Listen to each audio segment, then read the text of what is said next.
Assalamualaikum warahmatullahi wabarakatuh semuanya. Semoga kita semua dalam keadaan sehat ya. Nah, pada video kali ini saya akan membahas materi mengenai penyesuaian diri peserta didik SD atau MI. Video kali ini saya buat khusus untuk memenuhi tugas pada mata kuliah PPDU yang diampu oleh Ibu Septika Lailianti. Nah, nama saya Cindy Mailani dengan NPM 221100192 dari Prodi PGMI semester 1.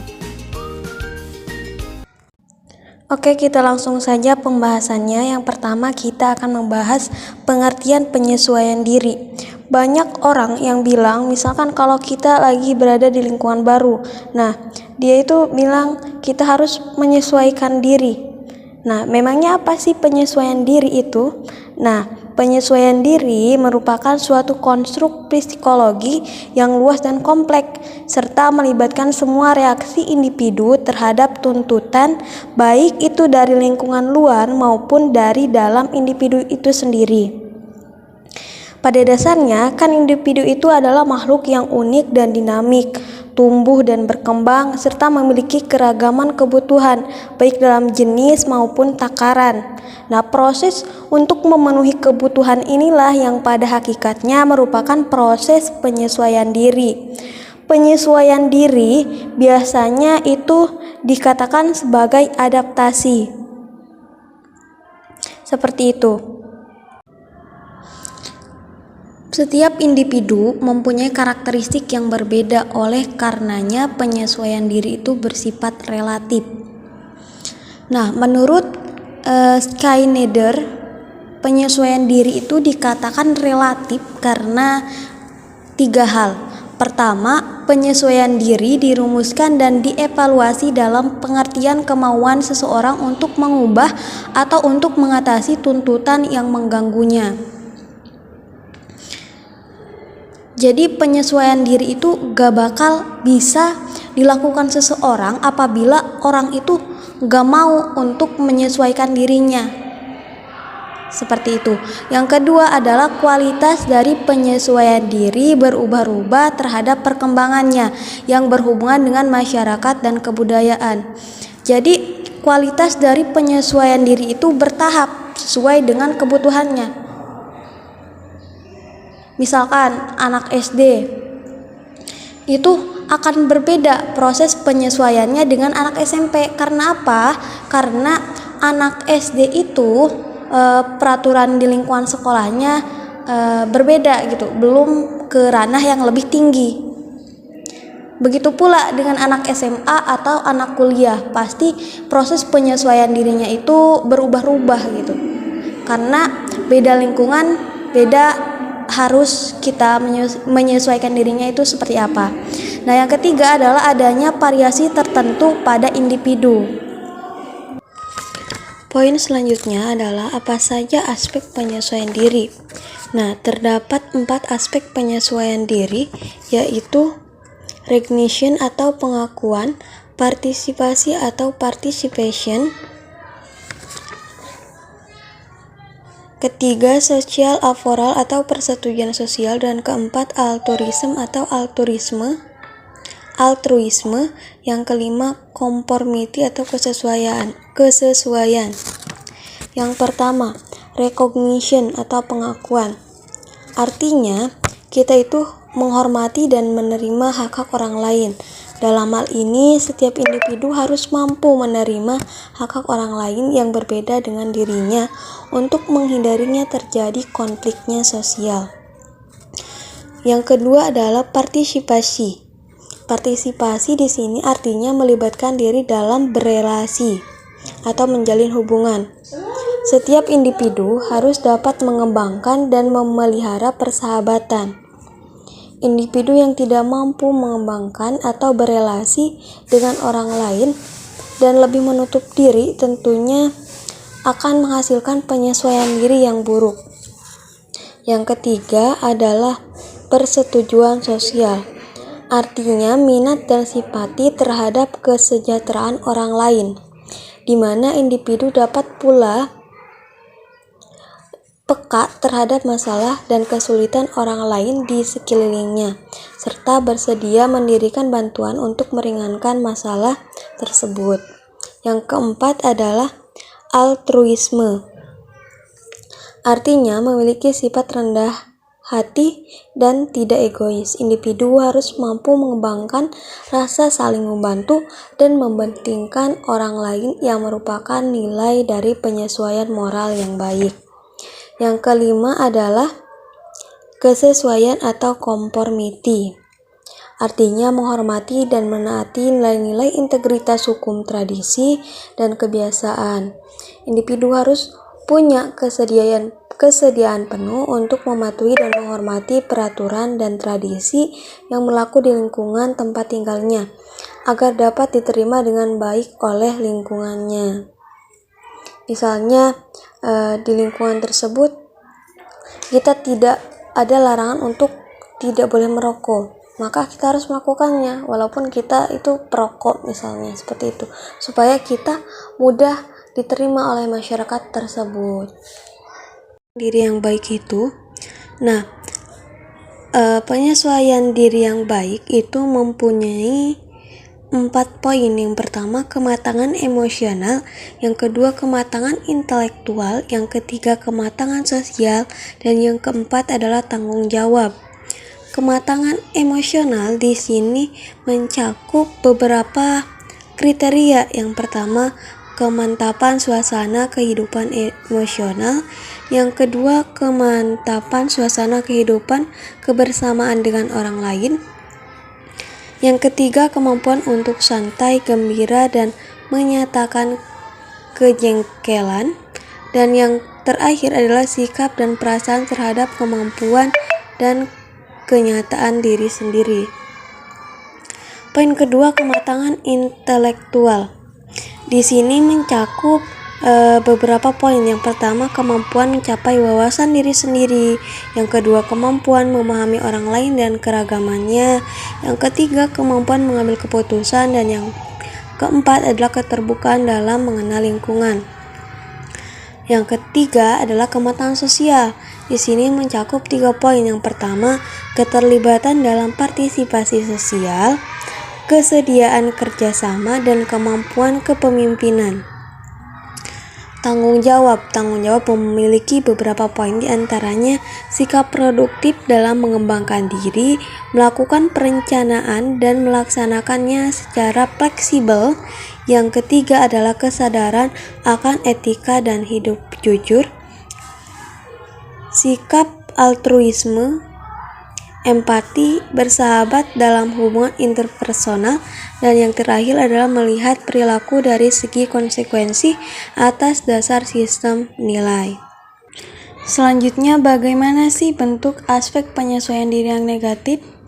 Tentunya kita harus tahu ini bentuk dari bentuk penyesuaian diri yang negatif supaya kita bisa menghindari perbuatan tersebut. Pada dasarnya bentuk penyesuaian diri yang negatif biasanya itu ditandai dengan ciri-ciri berikut. Yang pertama itu reaksi bertahan, yang kedua reaksi menyerang, dan yang ketiga reaksi melarikan diri. Reaksi bertahan di sini maksudnya itu bertahan dalam mencari-cari alasan guna membenarkan tindakannya. Ini perlu untuk kita hindari. Yang kedua adalah reaksi menyerang. Artinya di sini individu membenarkan diri sendiri, mau berkuasa dalam situasi apapun dan mau memiliki segalanya, menunjukkan sikap menyerang dan merusak dan melanggar hak orang lain. Yang ketiga adalah reaksi melarikan diri. Reaksi melarikan diri ini contohnya memuaskan keinginan yang tidak tercapai dalam bentuk angan-angan seolah-olah tercapai. Misalnya ketika kita tidak bisa menyesuaikan diri di lingkungan SMP, maka kita akan bertindak seperti layaknya anak SD. Itu berarti penyesuaian dirinya tidak tercapai. Di mana saja peserta didik melakukan penyesuaian diri? Pada dasarnya pembentukan penyesuaian diri melibatkan individu dengan lingkungannya, antara lain lingkungan keluarga, lingkungan sekolah, dan lingkungan masyarakat. Pertama, lingkungan keluarga. Semua konflik dan tekanan yang ada dapat dihindarkan atau dipecahkan bila individu dibesarkan dalam keluarga di mana ada keamanan, keceriaan, refleks, toleransi, dan kehangatan. Dengan demikian, penyesuaian diri akan menjadi lebih baik bila dalam keluarga individu ini merasakan bahwa kehidupannya berarti. Yang kedua adalah lingkungan teman sebaya atau lingkungan masyarakat. Begitu pula dalam kehidupan pertemanan, pembentukan hubungan yang erat di antara kawan-kawan semakin penting pada masa remaja dibandingkan masa-masa lainnya. Suatu hal yang sulit bagi remaja menjauh dari temannya. Individu mencurahkan kepada teman-temannya apa yang tersimpan di dalam hatinya dari angan-angan, pemikiran, dan perasaan. Ia mengungkapkan kepada mereka secara bebas tentang rencananya, cita-cita, dan dorongan-dorongannya. Karena pada dasarnya teman itu sangat penting untuk kehidupan. Yang ketiga adalah lingkungan sekolah. Sekolah mempunyai tugas yang tidak hanya terbatas pada masalah pengetahuan dan informasi saja, akan tetapi juga mencakup tanggung jawab pendidikan secara luas. Demikian pula dengan guru, tugasnya tidak hanya mengajar, tetapi juga berperan sebagai pendidik yang menjadi pembentuk masa depan anak. Ia adalah langkah pertama dalam pembentukan kehidupan yang menuntut individu untuk menyesuaikan diri dengan lingkungannya.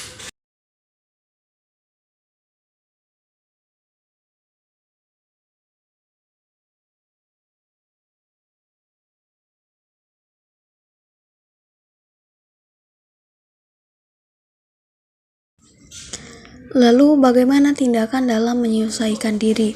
Biasanya penyesuaian diri dilakukan dengan menghadapi secara langsung atau ketika kita menghadapi suatu masalah, kita akan menghadapinya secara langsung tanpa adanya pikir panjang mengenai bagaimana akhir dari tindakan yang kita hadapi tersebut. Yang kedua adalah penyesuaian dengan perencanaan yang cermat. Artinya, ini kebalikan dari penyesuaian diri yang pertama. Jadi, dalam menghadapi suatu permasalahan, kita akan memikirkan apa dampak yang akan kita dapatkan ke depannya untuk melakukan tindakan tersebut. Dan yang ketiga adalah penyesuaian diri dengan melakukan eksplorasi atau penjelajahan. Yang keempat, penyesuaian diri dengan trial dan error atau coba-coba, yaitu dengan cara mencoba dari beberapa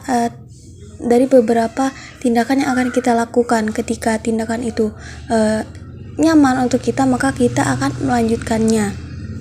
Jika tidak, kita akan meninggalkannya. Dan yang kelima adalah penyesuaian dengan cara substitusi atau mencari pengganti. Yang keenam adalah penyesuaian dengan belajar. Misalnya nih, ketika anak tersebut lemah dalam pelajaran matematika, maka supaya dia bisa pandai, bisa menyesuaikan diri dengan teman-temannya dan gurunya, maka dia akan belajar mandiri, seperti itu. Yang selanjutnya, apa yang harus dilakukan untuk mempermudah penyesuaian diri peserta didik usia SD atau MI? Berikut ini upaya yang dapat kita lakukan untuk proses penyesuaian diri peserta didik itu berlangsung dengan mudah, itu mempermudah penyesuaian diri peserta didik. Yang pertama, menciptakan situasi sekolah yang dapat menimbulkan rasa nyaman bagi siswa baik secara sosial, fisik, maupun akademis. Yang kedua, menciptakan suasana belajar mengajar yang menyenangkan bagi siswa. Yang ketiga adalah berusaha memahami siswa secara menyeluruh, baik prestasi belajar sosial, maupun aspek pribadinya.